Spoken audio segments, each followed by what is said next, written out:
This is your News Now Sports. The Lima Locos are one win away from a GLSCL crown after shutting out the Licking County Settlers 7-0 in Game 1 last night. This evening, the three-game series shifts to Simmons Field as the Locos' victory will give them their second Great Lakes League title in the past 3 years. A raucous atmosphere at Simmons Field tonight as the Locos have 2 shots to close it out in front of their home fans. Top 2, the Locos splash the leather as this one's ripped into right, but look at that diving snag by Trevor Hatton before getting up and going to first to turn the double play.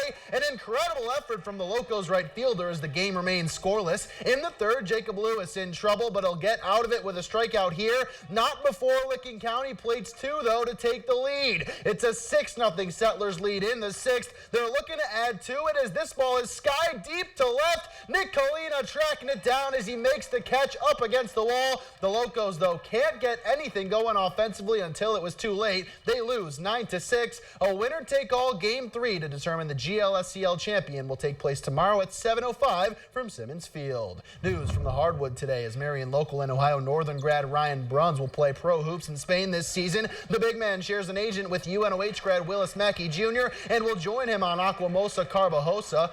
Bruns, the 2-time All-American, led the Polar Bears last season with 21 points per game while averaging just under a team-high 33 minutes a night. I will be meeting up with the new front court mates early this week and will bring you their story on Tuesday. You won't want to miss it. Switching to the tennis courts as both the Latta Junior and Mixed Doubles Tournament finals take place at UNOH today. We begin in the Junior Tournament final, a brother versus brother matchup as Ezra Bolin takes on little brother Daniel. Daniel hanging around early as here he rips a beautiful forehand shot right down the line for the point, but his older brother would pull away. Ezra coming to the net here and smashing one home for the point. And then after a back and forth volley, look at this drop shot from Ezra. Nothing Daniel can do about that one as Ezra Bolin is your Latta Junior champ with an 8-3 win. The mixed doubles finals see John Kidd and Diane French up against Jeff Brown and Olivia Kessner. Brown and Kessner hanging around early as here it's Kessner lofting one over Kidd into the back court for the point. She and Brown take the first set 7-5, but Kidd and French storm back. Kidd gets Brown going the wrong way here with a fancy shot for the point,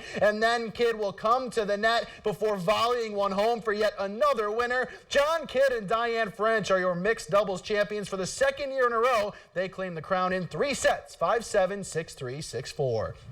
To the bigs now as the Indians have won 4 in a row. They've got the brooms out looking to sweep Kansas City today. Top 1, the Indians strike first as Carlos Santana smacks one deep to left field and into the bullpen. A 3-run shot is his 22nd, but the Indians up 3-zip. It's 3-1 now in the third with runners on second and third. It's grounded to first. Jake Bauer steps on the bag, but his throw home sails, allowing Alex Gordon and Hunter Dozier to score as the game is tied at 3. Top 5, the Indians back in front, and they add to it. Jordan Luplow hammers one out of the ballpark. A solo shot is his 11th as it's 5-3 Tribe, but things come apart in the bottom of the frame. Bases juice for Nicky Lopez, who grounds one into center for a base hit. Jorge Soler and Ryan O'Hearn are in as the Royals score 5 in the inning to claim the lead. And look at Indian starter Trevor Bauer after the at-bat. He turns and chucks the ball over the center field wall, something that I've never seen in a major league game. You see Terry Francona none too pleased with those actions. Bauer delivered a post-game apology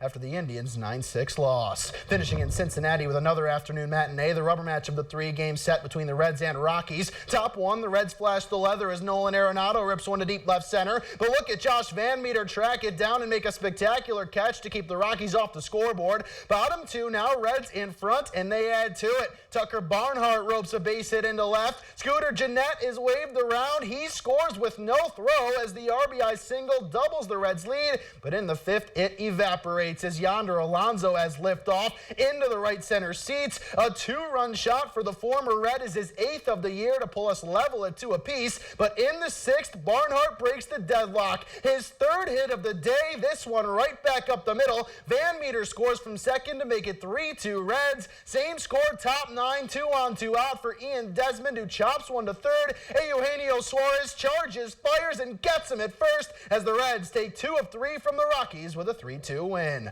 On the football field, NFL news today, and it's not good news for the Cincinnati Bengals. ESPN's Adam Schefter reports that star wide receiver A.J. Green will be sidelined for 6 to 8 weeks with torn ligaments in his left ankle. Green was carted off of the practice field yesterday after injuring that left foot area, but the initial reaction from the team was that the injury was minor. Well, the MRI says otherwise, and the 31-year-old now not expected to be ready for the Bengals season opener September 8th against the Seahawks. Green missed 7 games last season with an injured big toe on his right foot that required surgery. The injury plague now continues for the Bengals wideout as he enters a contract year. We need to take a break here on Your News Now Sports, but when we return, we hit the links as the final round of the WGC FedEx St. Jude Invitational takes place today. Stick around for full final round highlights right after the break.